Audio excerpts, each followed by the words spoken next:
کہ معاویہ رضی اللہ تعالیٰ کی جو خوبیاں ہمیں اسلام کی حالت میں نظر آتی ہیں، اسلام کی حالت میں ہم دیکھتے ہیں کہ وہ انہوں نے کس طرح عمر رضی اللہ تعالیٰ نے ان کو جہاد کے لیے بھیجا تھا، پھر کس طرح ان کو شام کا والی بنایا، تو اس کے بعد مسلسل ان کو والی باقی رکھا، اس کے بعد کیسے ان کے خوبیوں کی لوگوں پوری دنیا نے اس کا اعتراف کیا۔ تو یہ اتنی خوبیاں ہونے کے باوجود بھی جو کارنامے انہوں نے مسلمان ہونے کے بعد انجام دیے تھے، زمانے جاہلیت میں ان کے ایسے کچھ کارنامے نظر نہیں آتے، یعنی اسلام سے پہلے، باوجود یہ کہ ان کے اندر اتنی خوبیاں تھیں۔ اسلام کے موقع پر جب وہ اسلام لائے تو ان کی عمر تقریباً 18 سال تھی، لیکن اس کے باوجود بھی انہوں نے مسلمانوں کے خلاف کچھ ایسا نقصان پہنچایا ہو کفر کی حالت میں، ایسی کوئی بات منقول نہیں ہوتی۔ تو اس سے راجع یہی لگتا ہے کہ وہ عمرۃ القضاء کے موقع پر مسلمان ہو گئے تھے۔ ان کا جو طرز عمل رہا ہے اسلام لانے سے پہلے، ان کے والد ابو سفیان کے بارے میں تو واضح طور پر آتا ہے کہ وہ تو مشرکین کے سردار تھے، تو وہ ایسے گھرانے سے تعلق رکھتے ہیں جو رسول اللہ صلی اللہ علیہ وسلم اور مسلمانوں کے خلاف جو جنگیں ہو رہی ہیں اس میں قیادت کر رہا ہے وہ گھرانہ۔ اس کے باوجود بھی معاویہ رضی اللہ تعالیٰ کا نام اس میں کہیں نظر نہیں آتا کہ انہوں نے مسلمانوں کے خلاف ایسا اور ایسا کیا ہو۔ اس سے بات راجع معلوم ہوتی ہے کہ وہ پہلے ہی مسلمان ہو گئے ہوں۔ قریش کے یہ سادات قریش میں تھے، اسلام کے مخالفین میں سے تھے، لیکن ان کی مخالفت میں ایسا کوئی کارنامہ ذکر نہیں کیا جا سکتا۔ لیکن ابو سفیان البتہ وہ قریش کے سردار تھے اور سخت ترین دشمنوں میں سے تھے، لیکن اس کے بعد وہ مسلمان ہوئے تو ان کا اسلام جو ہے اچھا ثابت ہوا، اسلام میں وہ ثابت قدم رہے اور ان کے اچھے اچھے کارنامے ہیں۔ طائف کے موقع پر ان کی ایک آنکھ چلی گئی تھی، اور یرموک میں جو شریک ہوئے تھے جنگ میں ان کی دوسری آنکھ بھی چلی گئی تھی، اور یرموک میں انہوں نے بہت اچھے کارنامے انجام دیے تھے۔ تو بہرحال اگرچہ کہ انہوں نے فتح مکہ سے پہلے ابو سفیان رضی اللہ تعالیٰ نے مسلمانوں کو بہت نقصان پہنچایا، لیکن جب مسلمان ہوئے تو انہوں نے ایسے ہی کارنامے مسلمانوں کے حق میں بھی انجام دیے اور مسلمانوں کی تائید میں بھی، اور اللہ تبارک تعالیٰ کے دین کی خاطر بھی انہوں نے ایسی ہی قربانیاں دی۔ معاویہ رضی اللہ تعالیٰ مسلمان ہونے کے بعد اللہ کے رسول صلی اللہ علیہ وسلم کی صحبت میں رہے، اور آپ کے جیسے دوسرے کاتبین وحی تھے اس میں یہ بھی شامل ہو گئے۔ ان سے صحیحین میں بہت سی حدیثیں مروی ہیں، اور صحیحین کے علاوہ سنن میں جیسے کہ سنن ابی داؤد ہے، اور مسانید میں جیسے کہ مسند احمد ہے، ان تمام میں ان کی کئی احادیث روایت کی گئی ہیں، اور صحابہ اور تابعین کی ایک بڑی جماعت نے بھی ان سے احادیث کو روایت کیا ہے۔ معاویہ رضی اللہ تعالیٰ سے جو حدیثیں مروی ہیں اس میں ایک مشہور حدیث ہے جو مسند احمد میں ہے، من یرید اللہ بہ خیرا یفقہہ فی الدین، بہت مشہور حدیث ہے، من یرید اللہ بہ خیرا یفقہہ فی الدین۔ ہر طالب علم کو یہ حدیث یاد ہونی چاہیے، اور اس حدیث کو جو ہے وہ اسے اپنے کور پیج پر لکھ کر رکھنا چاہیے، کیونکہ یہ وہ چیز ہے جو انسان کو دین میں تفقہ حاصل کرنے، دین میں پیش قدمی کرنے، علم دین کے حصول میں اسے مددگار ثابت ہوتی ہے۔ تو ان سے جو حدیث مروی ہیں اس میں یہ حدیث بہت معروف ہے کہ اللہ تعالیٰ جس کے ساتھ بھلائی کا ارادہ کرنا چاہتا ہے اس کو دین میں تفقہ عطا کرتا ہے۔ اور ابو بکر ابن ابی دنیا کہتے ہیں معاویہ رضی اللہ تعالیٰ کے جو حلیہ تھا اس کے بارے میں کہتے ہیں کہ وہ ان کا قد طویل تھا، رنگ سفید تھا اور خوبصورت نظر آتے تھے۔ ان کی فضیلت میں جو حدیث ہے اس میں طبرانی میں ایک حدیث ہے، اس حدیث کے جو رجال ہیں وہ ثقہ ہے اس حدیث کے راوی، کہ اللہ کے رسول صلی اللہ علیہ وسلم نے معاویہ رضی اللہ تعالیٰ عنہ کی دعا دی ان الفاظ میں کہ اللہم اہدہ بالہدی وجنبہ الردی واغفر لہ فی الآخرۃ والأولی، اللہ تبارک تعالیٰ ان کو ہدایت عطا فرما، ہدایت کے ذریعے یعنی ان کو ہدایت پر ثابت قدمی عطا فرما، اور جو گمراہی ہے یا سقوط ہے یا ہلاکت ہے اس سے ان کو محفوظ فرما، اور دنیا اور آخرت میں ان کو بخش دے۔ اس حدیث کے بعد یہ حدیث ضعیف ہے کیونکہ اس حدیث میں ایک راوی پر کلام کیا گیا ہے، اگرچہ کہ اس کے رجال ثقات کہا گیا ہے، لیکن بہرحال یہ حدیث ضعیف کہی گئی ہے۔ جیسا کہ میں نے اس کی تحقیق کی تو اس میں ایک راوی کا ذکر کیا گیا جو ضعیف ہے۔ اور اسی طرح امام احمد بن حنبل رحمۃ اللہ علیہ نے روایت کیا، اور اس کے رجال ثقات ہیں، اور یہ حدیث صحیح ہے کہ رسول اللہ صلی اللہ علیہ وسلم نے ان کے لیے دعا کی، اللہم علم معاویۃ الکتاب والحساب وقیہ العذاب، اے اللہ تبارک تعالیٰ معاویہ کو کتاب اور حساب سکھا، کتاب اور حساب سکھا اور ان کو عذاب سے محفوظ فرما۔ اور ترمذی میں ہے، اور ترمذی رحمۃ اللہ علیہ نے اس حدیث کو حسن قرار دیا کہ اللہ کے رسول صلی اللہ علیہ وسلم نے ان کے لیے دعا کی، اللہم اجعلہ ہادیا مہدیا واہدی بہ، اے اللہ تبارک تعالیٰ ان کو ہدایت دہندہ، ہدایت دینے والا، مہدین ہدایت یافتہ، ہدایت پانے والا، ان کو ہدایت دہندہ بنا، ہدایت یافتہ بنا، واہدی بہ، اور ان کے ذریعے دوسروں کو بھی ہدایت عطا فرما۔ اور اسی طرح صحیح بخاری میں ام حرام بنت ملحان سے روایت ہے، جو عبادہ بن صامت رضی اللہ تعالیٰ عنہ کی بیوی ہے، اور اس حدیث کو مرفوع انہوں نے روایت کیا ہے کہ میری امت میں جو سب سے پہلی فوج سمندر میں جنگ کے لیے جائے گی ان پر جنت واجب ہو جائے گی۔ میں نے کہا کہ اللہ کے رسول صلی اللہ علیہ وسلم میں اس میں رہوں، اس کی دعا کیجئے، تو آپ نے ان کے لیے دعا کی اور کہا کہ تم ان میں سے رہو گی۔ معاویہ رضی اللہ تعالیٰ یہ جو پہلی جنگ سمندر میں ہوئی تھی اس کے قائد تھے، اور اسی جنگ میں ام حرام رضی اللہ تعالیٰ عنہ وفات پائی تھی۔ اللہ کے رسول صلی اللہ علیہ وسلم کی پیشن گوئی ان کے بارے میں پوری ہوئی تھی۔ معاویہ رضی اللہ تعالیٰ عنہ کی فضیلت میں سب سے جو مشہور حدیث ہے،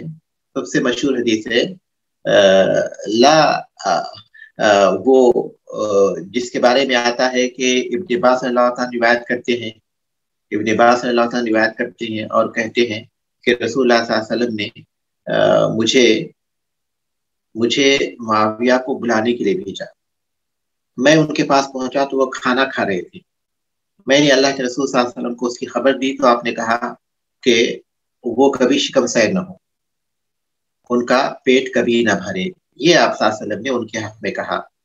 تو بعض لوگوں نے اس کو بنیاد بنا کر کہا کہ اللہ کے رسول صلی اللہ علیہ وسلم نے ان کے لیے بد دعا کی تھی، اللہ کے رسول صلی اللہ علیہ وسلم نے ان کے لیے بد دعا کی تھی، لیکن یہ بات غلط ہے۔